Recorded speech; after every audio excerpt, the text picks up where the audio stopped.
Good morning, everybody. And welcome to the highlight of civilization, where everything is good. I overslept a little bit, so I haven't checked the news today to see if anything's happening. Let's see. Checking the news. It says Biden gave some kind of a speech, it looks like. What are they saying about it?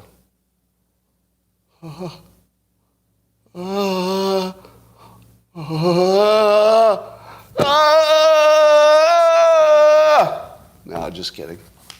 I got up early and listened to the whole speech. So, what's your mood this morning? How do you feel after that Biden speech? Do you feel unified? We're going to get into all of that. But how would you like to take it up a level? Yeah, I know you would. And all you need to do that is a cup or a mug or a glass, a tankard, chalice, a stein, a canteen, jug, or flask, a vessel of any kind. Fill it with your favorite liquid. I like coffee. And join me now for the unparalleled pleasure of the dopamine hit of the day. The thing that makes everything better, including unity, is called the simultaneous sip. It happens now. Go.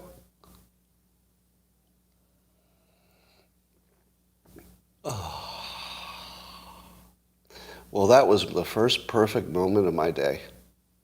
I feel like the rest is going to be pretty good, too. What would surprise you the most about this live stream? What would be the most surprising thing I could do today? Be an optimist. I could be an optimist. You didn't see that coming, did you? Everything is good. Everything's good. Not everything, but we're heading in the right direction. And I am going to change your mind very soon. By the end of this live stream, you're going to say to yourself, I woke up all worked up and angry, and now I'm feeling kind of cool. That's what's going to happen. That's coming at you. And I feel sorry for the people who are not here. Here's a question I asked on Twitter. I didn't see the answer yet. Which would save more lives from this point forward, right? So we're not talking about the past. So we're not talking about however many people have already died in the pandemic. That's the past. From this point forward, which of these two actions would save more lives? Getting everybody vaccinated and boosted, or asking everybody in the United States to keep Narcan in their cars? And in their homes too, but the car would be even more useful because the car goes where you go. It's not even close. So Narcan is what you take for an overdose. Now, can somebody clarify, is Narcan only for fentanyl overdose? Or does it work for generic overdose? Any opioid, right? So any opioid? Okay. So Narcan is pretty magic stuff. The only thing bad about Narcan that I understand, I may not be fully informed, but the only thing bad about Narcan is whether you have it available. If somebody's got an overdose and you've got the Narcan, you don't have to be a doctor. Apparently you just, spray it up their nose or whatever the hell you do with it. I don't know how you administer it. But apparently it's something an individual can do. And we've got 100,000 people dying of overdoses every year. How many of the 100,000 who died of overdoses were close to an automobile, meaning one was parked somewhere in the neighborhood? All of them, probably. Probably every single person was near an automobile, somewhere, like parked on the street or something. So if we just said, hey, let's just put a Narcan in every car, it doesn't stop the epidemic. But are you telling me that wouldn't save more people? And by the way, it should be voluntary. So the two things our government should be telling us to do is where to get the Narcan, maybe paying for it, maybe even paying for it like they did with vaccinations, but telling us to keep it in the car because China and the cartels are attacking the United States and you need to defend yourself. And you need to defend your fellow citizens. Right? It's not even about you.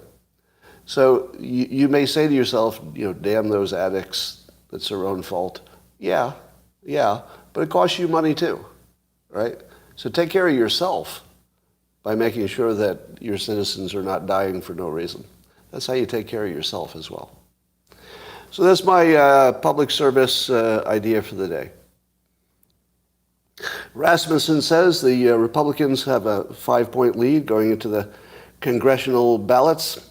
I don't know how much to trust that 5-point lead or any of these congressional things, but seems consistent.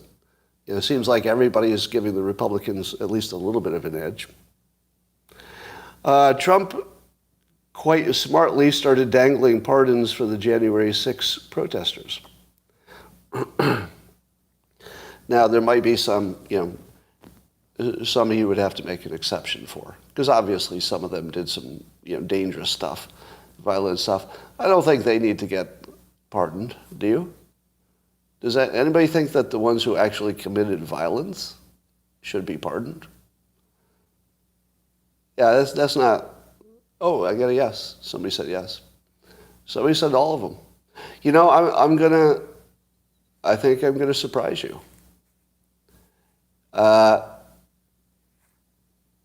Yeah, he could do all of them. He could do all of them. See, here's the thing: is that I believe they were incited, but not necessarily just by Trump.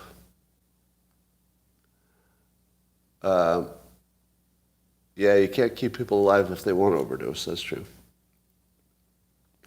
So, I don't know. I like this as a political strategy. If we just talk about it politically and don't talk about it in right and wrong terms, because that's a separate question, it matters. The right and wrong matters. But for the moment, is it a good political move? I think yes. Because I don't see anybody voting against Trump because of this. Do you? Do you think anybody would vote against Trump solely because of the January 6th potential pardons? You think so? I don't know. I don't see many people doing that. But I could certainly see it being a single point of voting for some conservatives. Because when I heard that, you know what the first thing I thought was? Oh shit, I might actually register and vote. Because then I wouldn't be voting for Trump, would I? Basically, it would give me a way to vote for citizens, wouldn't it? If Trump says I'll give a pardon to all of them, or the ones who didn't do violent stuff, let's say, whatever it is, that gives you a direct way to vote for the citizens, assuming he keeps his promise and wins. So that didn't exist before, did it? Usually you're voting for the candidate, but he's actually giving you an opportunity to vote to free American citizens. I don't think I would necessarily walk to the voting booth or even mail in a ballot if all I'm getting out of it is the president that I voted for. If that's all I'm getting out of it, I don't know if I bother, honestly. I mean, I don't vote for other reasons. I don't like it to bias me. But I wouldn't feel like it was biasing me if I were not voting for the candidate. I'm just voting to free the citizens. And only one of them offers that option, so I'll go, okay, I'll take the option of freeing these citizens. So to me, it looks like Trump played it correct, because it does activate people who feel like me, anyway. I don't know if it'll activate any of you, but I could feel it. I could feel the persuasion. Like I actually was incentivized to act, to actually get up and move and register. Like I felt all that really strongly. And it wasn't because of Trump. I want to say that. I want to say that again clearly. It wasn't because of voting for Trump. It's because there was an option to free some citizens. That's all. Don Lemon was arguing that when when Biden calls the MAGA extremists semi-fascists, that's not nearly bad as fascist. That's not nearly as bad. So stop saying that he's calling them fascist, because he's calling them semi-fascist. So it's not like calling somebody a Nazi. It's like, you're a neo-Nazi. You're not a full Nazi. You're more neo, sort of new age. You're not fully as bad as the other ones. And then to Don Lemon,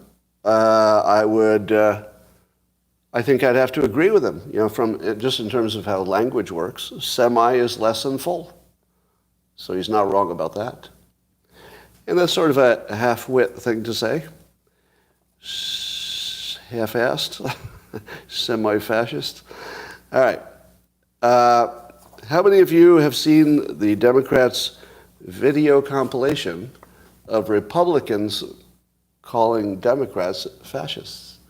Have you seen it? Or are you in a news bubble? This is a test of your news bubble. How many of you seen the compilation clip of how many times Republicans have called Democrats fascists? Because it turns out that they've done it quite a bit in public. But, oh, play it, you say. Play it. It's on my Twitter feed if you want to play it. But here's my point. I saw a Democrat tweet that around. Who was it? Mehdi Hassan. So he's on Twitter. I don't know what else he is. But he tweets, Fox and the Republicans are losing their minds over Joe Biden calling MAGA semi-fascist. But they'd never call their political opponents fascist, right? Right? You'll be shocked. Shocked, I tell you, roll the tape. And then he shows the compilation. But here's where he goes slightly wrong. The compilation that he's showing shows Republicans saying fascist policies. Fascist policies. This is acting fascist. It's fascist-like. It's similar to fascism. And they were always talking about politicians. Politicians. Politicians having policies similar to fascism. That's normal political speech. What is not normal is saying that the voters are fascists or semi-fascists. Yeah, let's say semi-fascists. That's different. So that compilation was clever because if you were not very discerning, you'd think, oh, those look the same. But they are completely different. There's a big difference between saying these policies are getting a little bit too controlling and taking too much of our freedom, and people will call that some fascist, right? That is really different than calling people and voters fascists or even semi-fascists. So I did wake up and watch. I'm glad that I didn't watch it before I went to sleep. Did any of you watch the Biden speech and then try to go to sleep? Because that feels like that would have been a bad strategy. I watched it in the morning when I wasn't yet full of hate. My tank was empty, so I had lots of room for some extra hate to fill it up. But I woke up this morning, and the first tweet I saw was a Cernovich tweet talking about, what did he say, a Hitler aesthetic? And I thought, well, that's perfect. The speech did, in fact, have a Hitler aesthetic. Now, it was sort of Hitler-Satan aesthetic. I saw a little bit more Satan than Hitler, but you could definitely see both, right? It was sort of a Satan-dominant hybrid. It was definitely a hybrid of Satan plus Hitler, but I think it was Satan-dominant. Satan-dominant. Yeah. Because I compare everything to weed, but that's just me. One of the things have you seen the hashtag pedo Hitler? Hashtag pedo Hitler. Now, here again, we see the difference between Republicans and Democrats. When Democrats call Trump Hitler, don't they act like they're totally serious? They do, right? I mean, it comes off as serious to me. But when you see the hashtag pedo Hitler, does that come off as totally serious to you?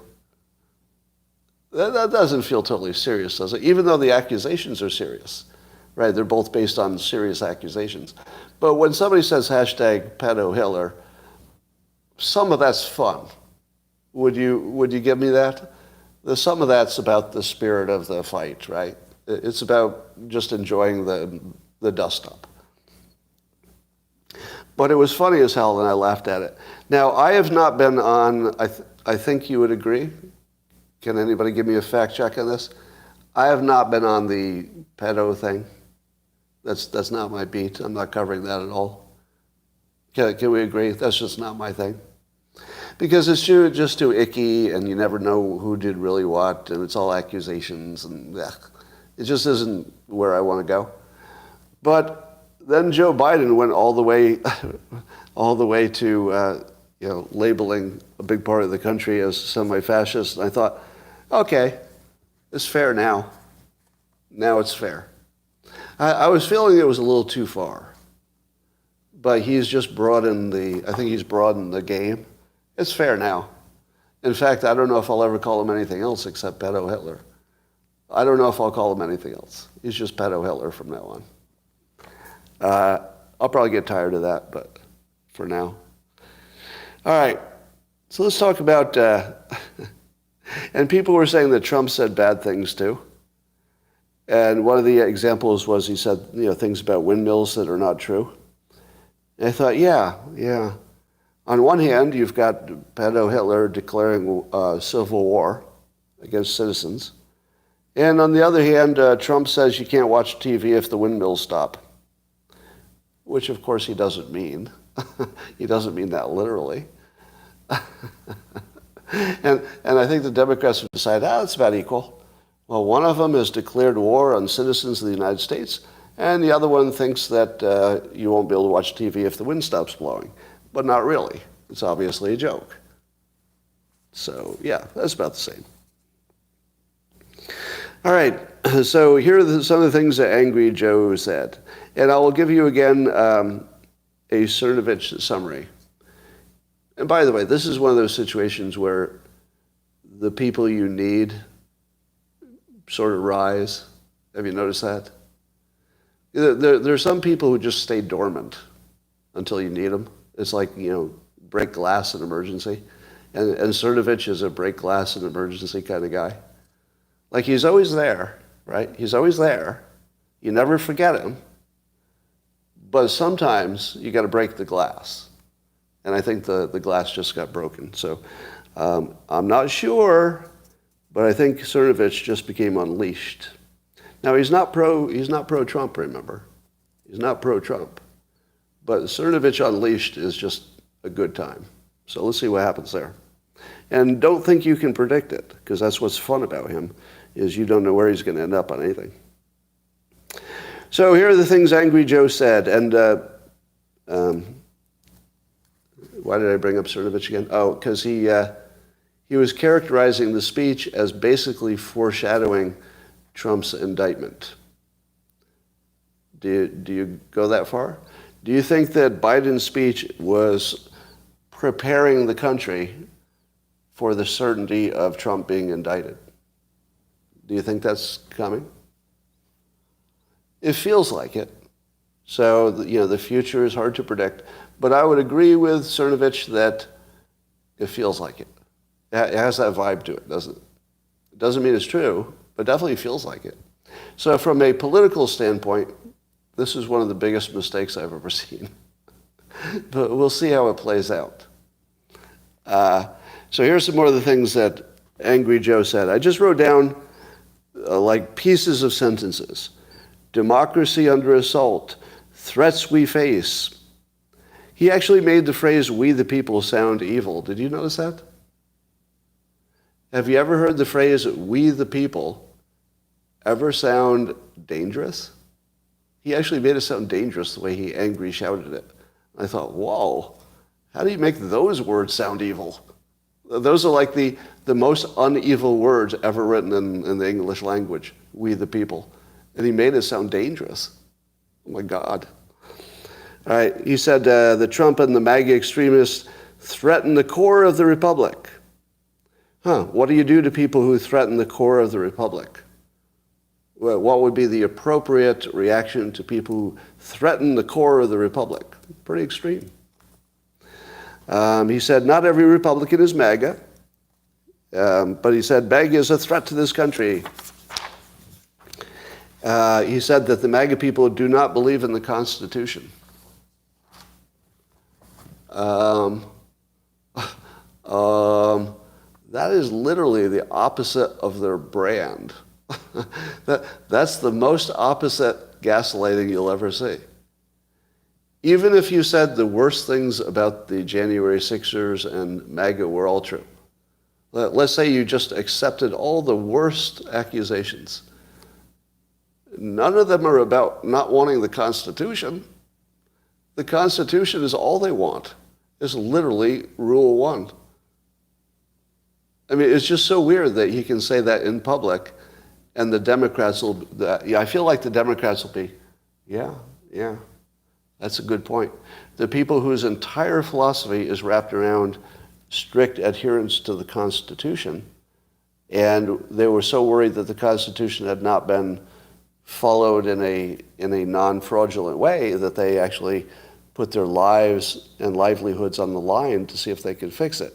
The people who cared so much about the Constitution that they risked their lives to protect it.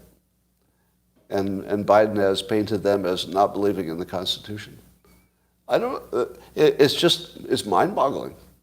You know, there are lots of things where you can say to yourself, oh, okay, I see your point. Like even if you don't agree with it, sometimes you can say, yeah, I don't agree with that, but I see where you're coming from. I get the point. There's no point here at all. This is purely saying 0 is 1 and wet is dry and up is down. That's all that is. And it works. Because the news bubbles will keep anybody from hearing the counter to it. All right, here's some other things he says. He says that the MAGA people don't accept the results of elections, as if that's limited to one side. That they give power to partisan cronies. They undermine democracy itself, taking the country backwards. They might say that you have no right to marry who you love. Right? Biden says that the risk of these MAGA extremists is that you won't be able to marry who you love. Okay. They're fanning the flames of political violence. And more about the soul of the country. And they're a mob that stormed the Capitol. They're insurrectionists, not patriots. Clear and present danger to our democracy. There it is. Clear and present danger. What do you do when there's a clear and present danger? Well, you don't just talk about it, do you? Do you just make a speech? If there's a clear and present danger, those are words of action, not talk. Clear and present danger says we're putting assets in action. Am I wrong? If the president, who's the head of the military, says there's a clear and present danger, that means the talking is done. Am I wrong? Am I interpreting that wrong? To me, that means the talking is done. Clear and present danger. You wouldn't use that language if you're talking about a potential danger, a future danger, a thing that might be bad, a thing to be aware of, a thing to be wary of, a thing to vote against. You wouldn't say clear and present danger. Clear and present danger says fire the missiles, right? I don't know how else to interpret that. He says, extreme MAGA, fear, division, and darkness, they thrive on chaos, anger, shadows of lies. We're a nation that honors the rule of law, meaning that they don't.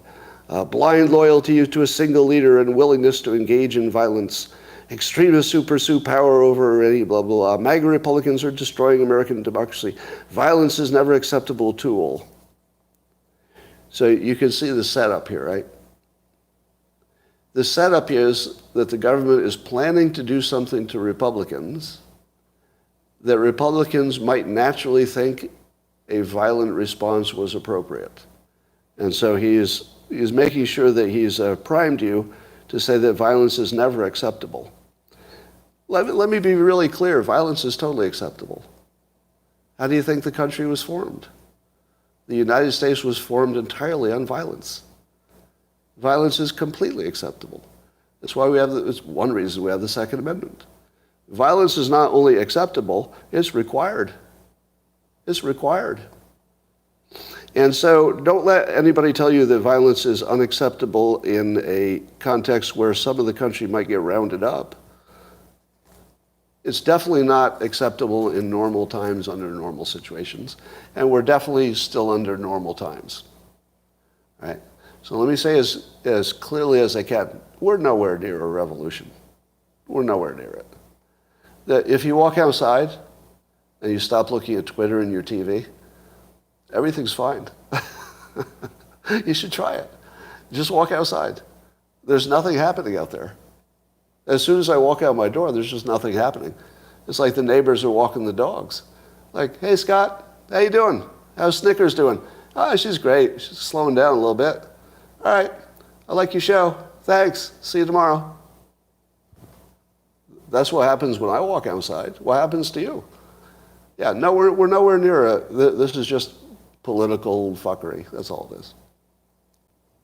Everything's fine. Not only that, but wait till I get to the good part. There's a good part coming. So, let's see. We've got almost 4,000 people on YouTube.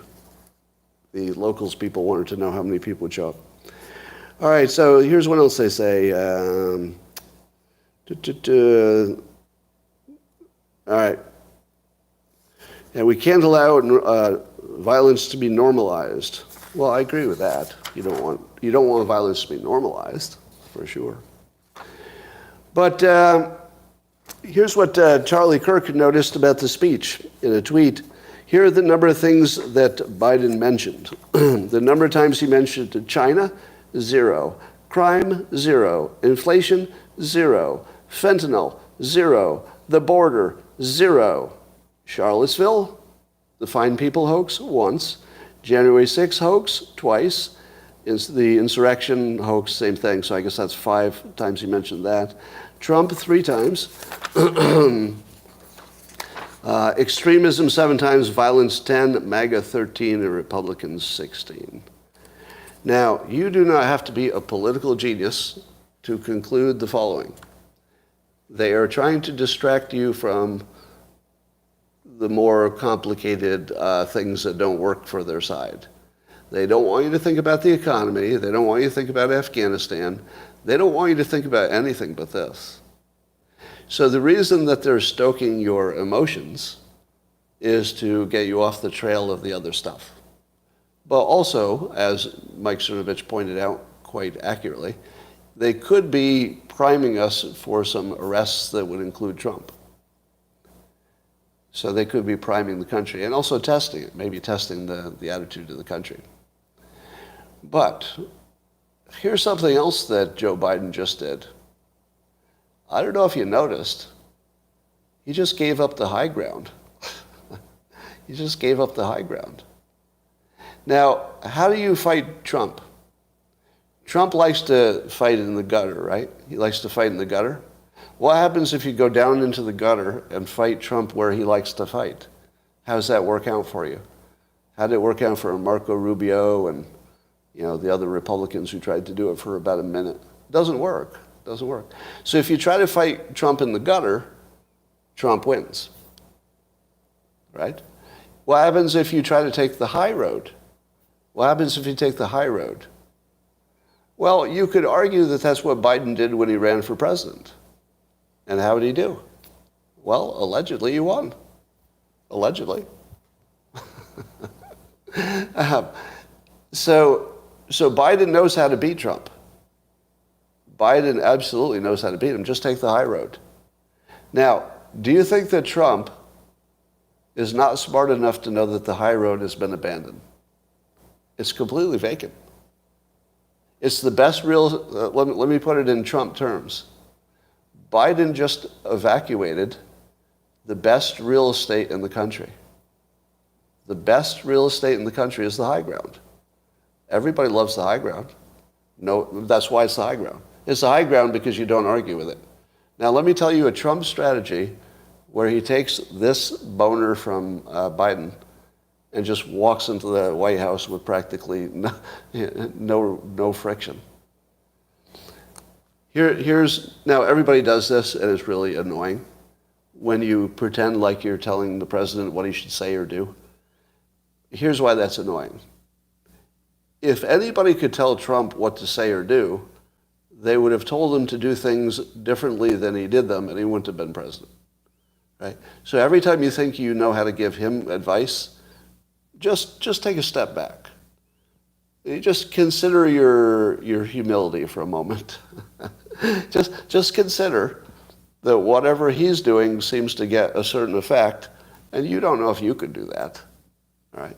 So when he does things that you wouldn't do, doesn't mean it's wrong, doesn't mean it won't work out, it's just you wouldn't have done it that way.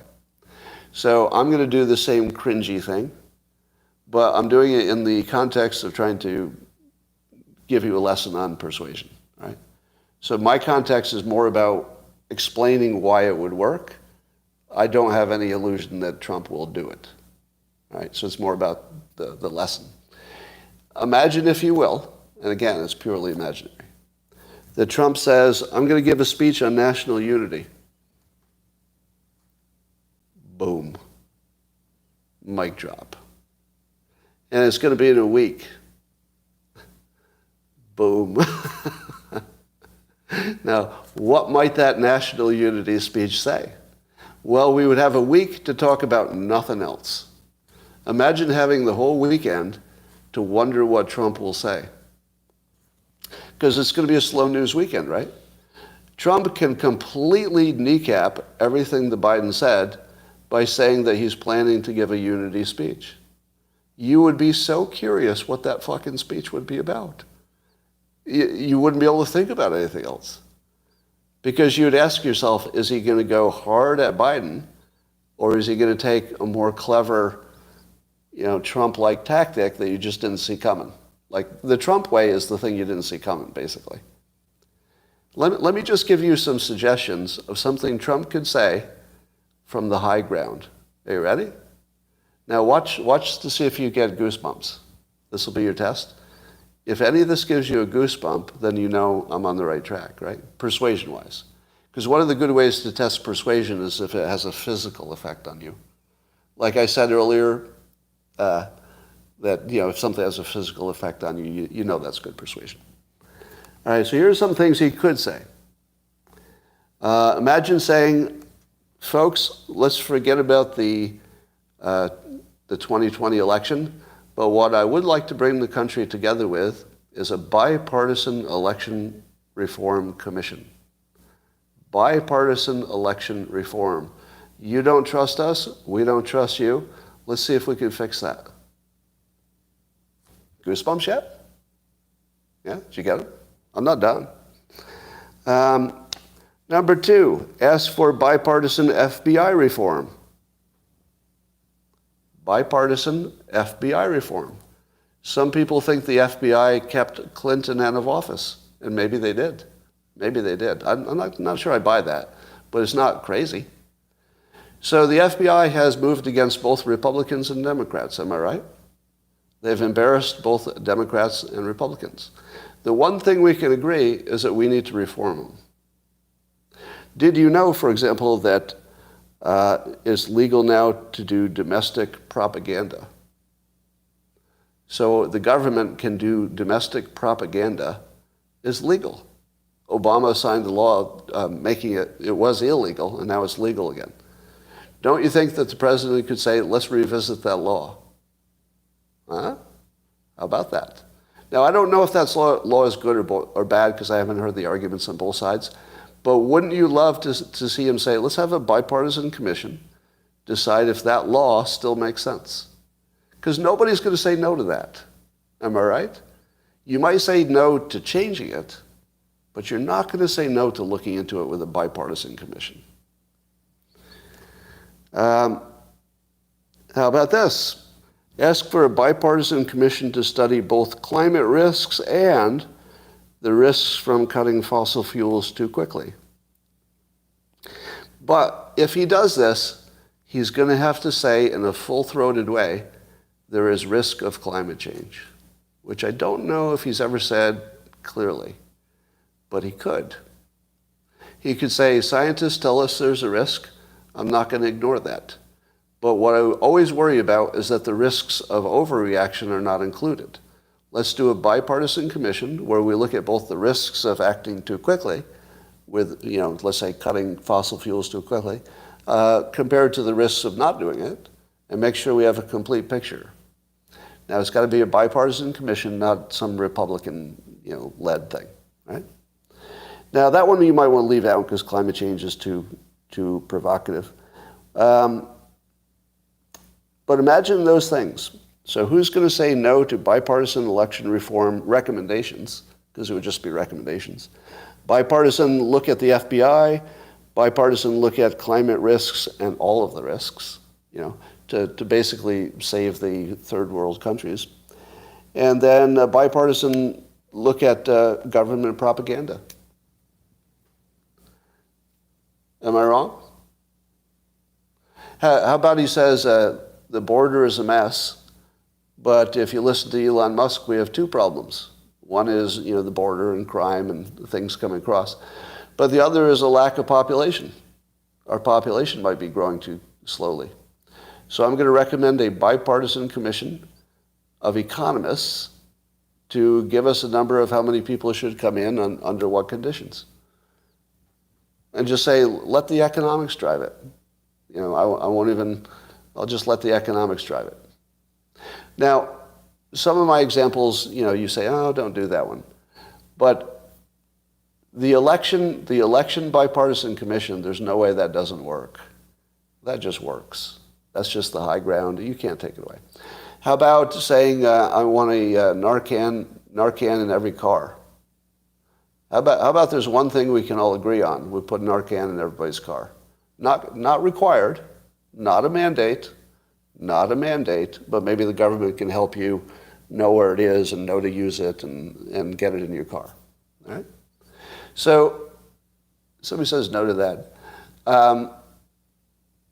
Now let me ask you. Here's my proposition and the only thing I want to sell to you today.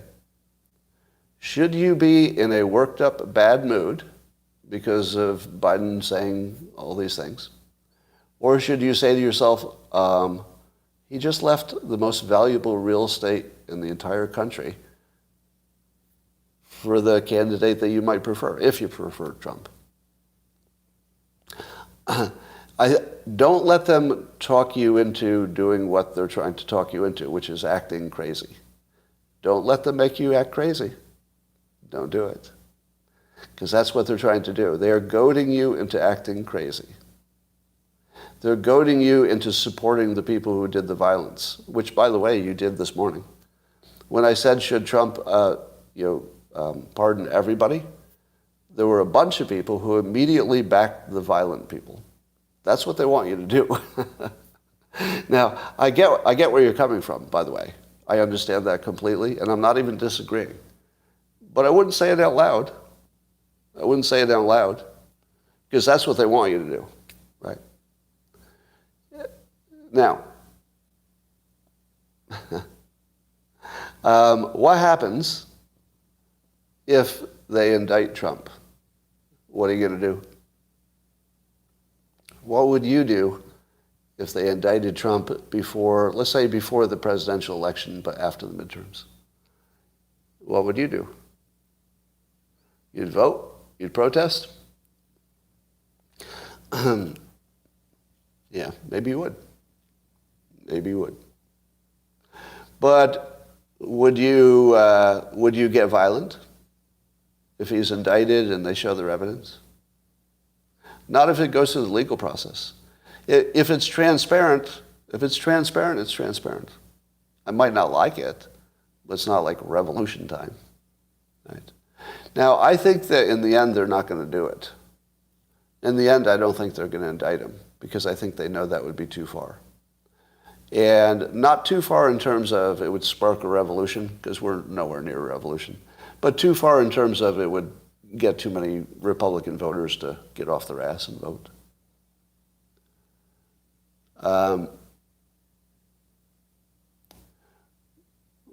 What if they convict for some BS crime? Well, conviction is different. Conviction would take, a year or two? So you're not even going to have to worry about the conviction part until after the election. And if he gets elected, he probably won't be convicted because he's in office. And if he doesn't get elected, then it doesn't change politics directly. All right. So Here's my advice to you. Don't get angry and violent and act crazy. The memes that people are doing about Biden are exactly right. But make sure people know you're joking, right? When people talk about Trump, they actually say they think he's going to put people in prison camps and stuff. I do think Biden is dangerous to, let's say, public figures who are Republican. If there was any way he could take a player off the board, I think he would. But that's politics in general. I feel it works both ways, right? Republicans would take a Democrat off the board anytime they could, any opportunity. So I don't think that's going to change. And I think that whatever they were going to do with Trump, they were going to do anyway. So none of this changes that. So don't let them fall for it, and make sure you keep a distinction between the mockery that you're giving to Biden and the actual genuine feelings that the TDS people have that he's actually Hitler. That's a mental illness. Don't go down the mental illness line. Now, I do know, I mean, it's not lost on me, that the way Biden talks does sound like angry Hitler. That's what it sounds like. It sounds like he's crazy and angry and dangerous. But he's probably not. Well, he might be crazy, but he's probably not dangerous. Just make sure that you keep it on the mocking, funny memes, Hitler, Satan stuff, because you want to mock him out of office. You don't want to give him, any kind of fodder. Because the thing they'd like most is for you to start blaming them for being Hitler without having the goods. And then it looks like a tie. Our leaders used to sound that masculine on a regular basis. Did they? Not in my lifetime. Who wrote his speech? Good question. All right. To me, there was a disconnect between the words in his speech and the way he delivered it. Did anybody catch that? Because if you read that speech, I don't know if it would sound the way he spoke it. Because he spoke it angry crazy, didn't he? He spoke it in Dementia Joe voice. And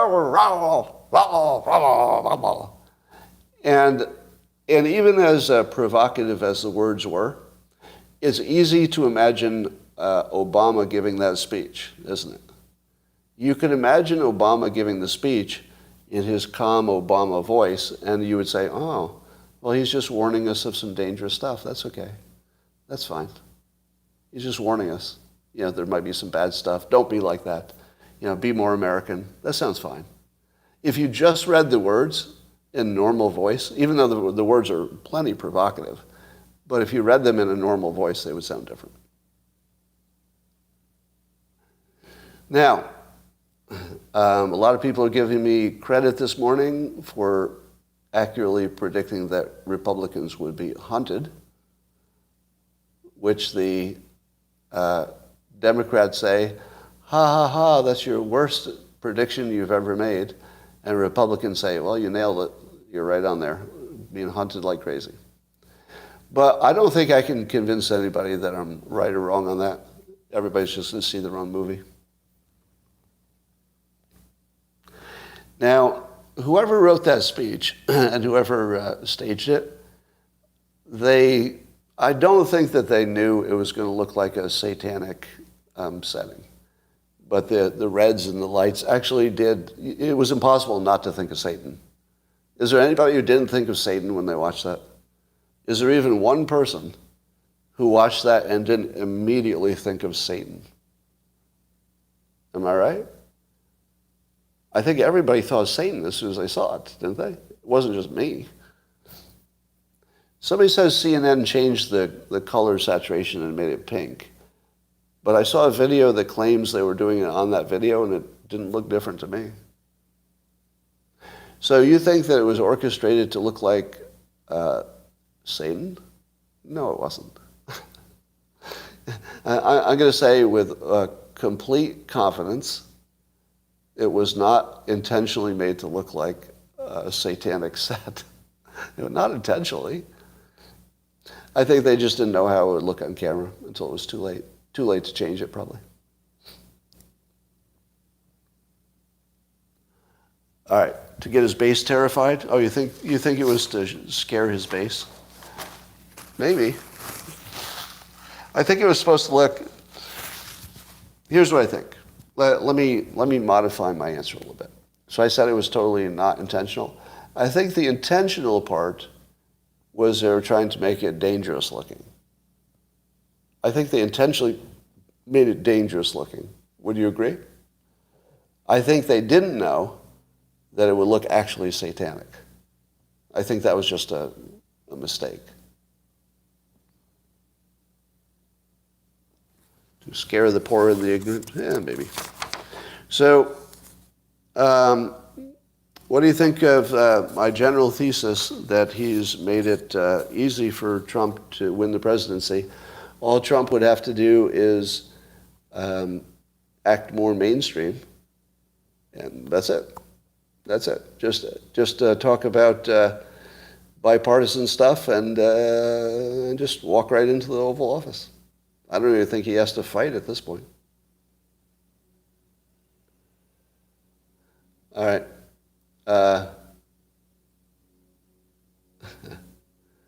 Pardon the nonviolent ones. Yeah, I think that part's simple. It's a blind spot because they're used to attending satanic sacrifices, somebody says. Maybe. I don't think so. Yeah, I think they're going to regret embracing dark Brandon. Because remember I taught you that when Hillary Clinton started saying that Trump's speech was dark, and I called that out as a professional word, which I think it turned out it was, that the reason you don't name your own candidate dark is that it has too many negative connotations. Even if you think it's like cool and hip, there's just the word itself carries a little program with it that you can't strip out of the word. They think the strategy is going to work. I would love to see CNN's coverage today. I'm going to make you a prediction. Here's my prediction. That at least some of the CNN opinion people will say that he blew it. Anybody want to take the bet? No, MSNBC will say he nailed it. But I'm going to bet that at least one opinion person who's not a Republican, but a Democrat, will say he went too far. Oh, MSNBC already says he blew it? Who said it, though? Has it already happened? Yeah, only the guests? Well, that's what I'm talking about. The pundits. Now, that's a good question. What will Van Jones say? Have I told you recently how much I like Van Jones? He does seem to be able to tell the truth in an environment where other people can't figure out how to do it. Smirconish is top shelf as well. Yeah, Smirconish is solid. All right. What truth? Well, Van Johnson called the, what do you call the Russian collusion a nothing burger? Was that the one he called a nothing burger?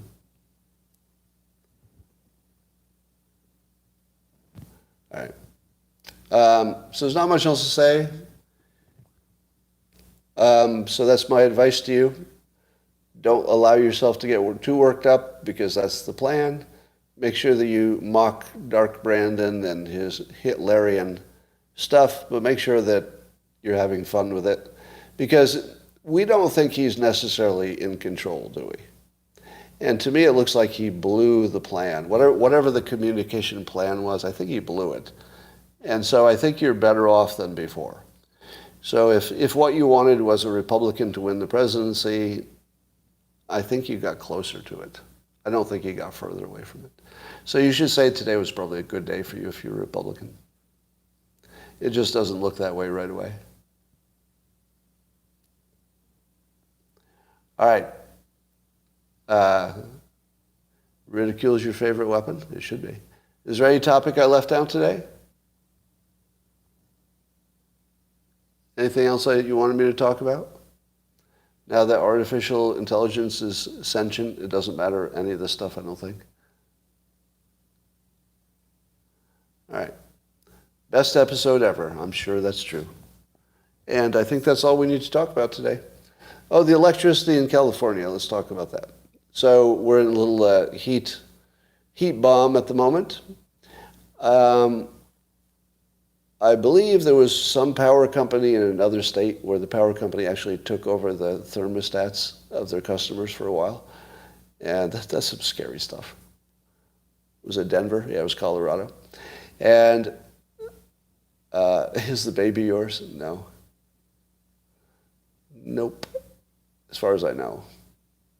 I mean, as far as I know, it's not mine. Pleasanton had an outage by a crow. I don't know about that.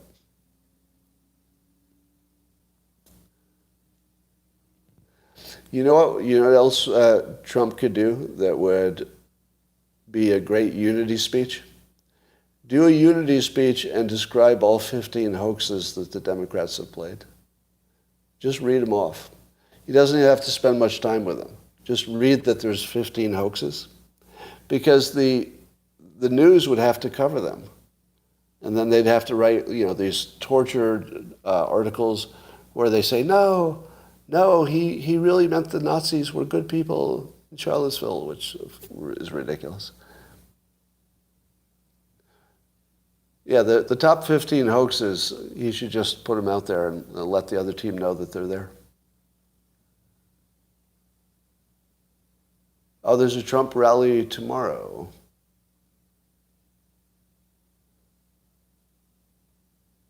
Most Democrats believe all of them. They do, but it would require the news to deal with them and publish them. So that's where you get the win.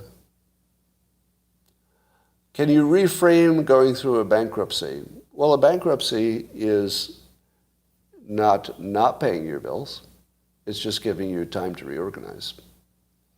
And given that we came off a pandemic, bankruptcy isn't what it used to be. So bankruptcy doesn't mean you failed. It just means there was a pandemic. And even if the reason you're bankrupt is because of something you did, not the pandemic, or something you didn't do, it's still going to look to other people like it was the pandemic because of the timing. So I don't think you have to worry about the reputation. You don't have to worry about whether you failed because there are just too many external variables going on right now. And it's just something you have to work through. There are plenty of bankrupt people who did fine. There are plenty of them. Bankruptcy exists for your benefit.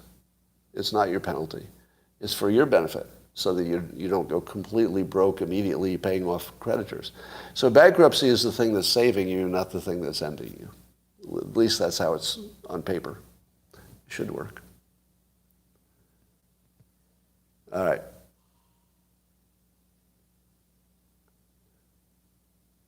They would just say Trump lied about a list of fake hoaxes. They would say that, but it would still make them look at them all. How do you reframe a crazy wife? Well, no comment. All right. That's all for now, and I will talk to you. Divorce. All right, I'll talk to you tomorrow. Maybe later today. See you later.